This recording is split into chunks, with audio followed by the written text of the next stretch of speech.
জয় হিন্দ, বন্দে মাতরম। এসএসসির দিক থেকে প্রকাশিত হয়ে গেল সিলেকশন ফেজ 14 যে নোটিফিকেশন, সেটা বিস্তারিত আমরা আলোচনা করছি এই ভিডিওতে। শেষ পর্যন্ত ভিডিওটাকে দেখো এবং অনেক কিছু জানতে পারবে। শূন্য পদ কয়টি এবং তার যোগ্যতা কত, এডুকেশন কোয়ালিফিকেশন কি এবং সিলেবাস নিয়ে ডিটেলসে আলোচনা করছি এই ভিডিওর মধ্যে। খুব ভালো করে দেখব আমাদের এসএসসি সিলেকশন পোস্ট ফেজ 14 2026 তার পুরো হাইলাইট, আমরা নোটিফিকেশনটাকে হাইলাইটস করে নিয়েছি।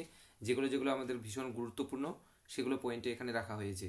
যেমন টোটাল ভ্যাকেন্সি যেটা এসএসসি পাবলিশ করেছে, একটু মোটা করে দিই, 3003 অ্যাপ্রক্স। সেটা বিভিন্ন ডিপার্টমেন্টে এটাকে নিয়োগ করা হবে। অ্যাপ্লিকেশন স্টার্ট হয়ে গেছে অলরেডি, 13 তারিখ থেকে শুরু হয়েছে, অর্থাৎ গতকাল থেকে শুরু হয়েছে 2026।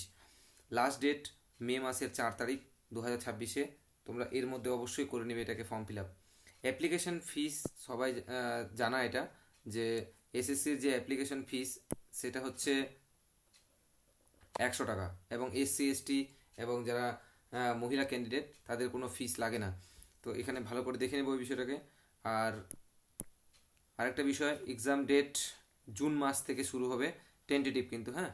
আর এসএসসি যে হারে মানে যে বুলেট ট্রেনে ছুটছে, তো কখনো এসএসসির যে পরীক্ষা কখনো ডিলে হয় না। হ্যাঁ, হতে পারে বিশেষ মেজর কারণের জন্য, এর আগের বার যেমন হয়েছিল টেন্ডার চেঞ্জ হওয়ার কারণে।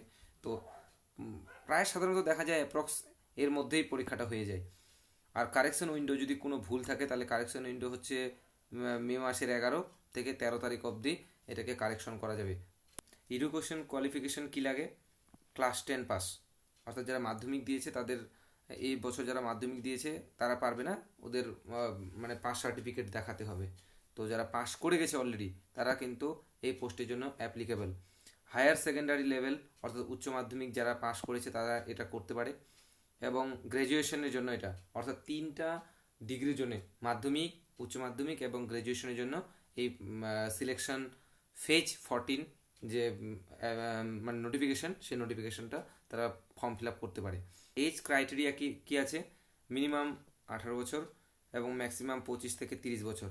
আর যেটা এজ রিল্যাক্সেশন, যেটা এজ রিল্যাক্সেশন অবশ্যই সেটা ওবিসিদের ক্ষেত্রে 3 বছর, এসসি এসটিদের ক্ষেত্রে 5 বছর। আর যে এজটা কাউন্টিং করা হবে সেটা হচ্ছে জানুয়ারি 2026 থেকে এটাকে শুরু হবে। তো এই হিসাবে যাদের যাদের 18 থেকে 30 বছরের মধ্যে আছে, এবং এসসি এসটি হলে অবশ্যই সেটা 5 বছর আরও, মানে 35 বছর যাদের আছে 35 বছর অবধি, তারা অবশ্যই এইটাকে ফর্ম ফিল আপ করতে পারে। সব থেকে গুরুত্বপূর্ণ অংশ হচ্ছে এক্সাম প্যাটার্ন, আমাদের খুব ভালো করে জানতে হবে। তার সঙ্গে সঙ্গে সিলেবাস। এক্সামটা 100 নাম্বারের হবে, সেটা হচ্ছে অবজেক্টিভ টাইপ অর্থাৎ এমসিকিউ বেসড, এবং নাম্বার থাকবে হচ্ছে 200, অর্থাৎ 2 নাম্বার করে, একটা প্রশ্নের জন্য 2 নাম্বার করে থাকছে। সময় থাকছে হচ্ছে 1 ঘন্টা 60 মিনিট। সাবজেক্টগুলো অবশ্যই ভালো করে দেখে নিব আমরা, যে সাবজেক্ট আমাদের অবশ্যই 4টি সাবজেক্ট সবাই জানি আমরা, যেটা হচ্ছে জেনারেল ইন্টেলিজেন্স, অর্থাৎ যেটা আমরা রিজনিং বলি, সেই রিজনিংটা 25টা কোশ্চিন 50 নাম্বার। জেনারেল অ্যাওয়ারনেস অর্থাৎ যেটাকে আমরা জিকে বলি, সেটা 25টা কোশ্চিন 50 নাম্বার। কোয়ান্টিটিভ অ্যাপটিটিউড অর্থাৎ ম্যাথ, সেখানে 25টা কোশ্চিন 50 নাম্বার থাকে। এবং এখানে ইংলিশ আছে, ইংলিশে 25টা কোশ্চিন সেম 50 নাম্বার। তাহলে এইভাবে 1 2 3 4টে সাবজেক্ট 100টা কোশ্চিন, এবং নাম্বার হচ্ছে 200 নাম্বার, মানে 2 নাম্বার করে। আর নেগেটিভ মার্কিং হচ্ছে 0.50, অর্থাৎ একটা ভুল করলে 0.50, মানে অর্ধেক নাম্বার কেটে নেওয়া হবে। আর এটা ভালো করে মাথায় রাখবো, শুধু কোশ্চিন করলেই হবে না, এটা জানতে হবে যে নেগেটিভ মার্কিংটার বিষয়ে। সব কিছু করে দিলে তো সমস্যা ভীষণ।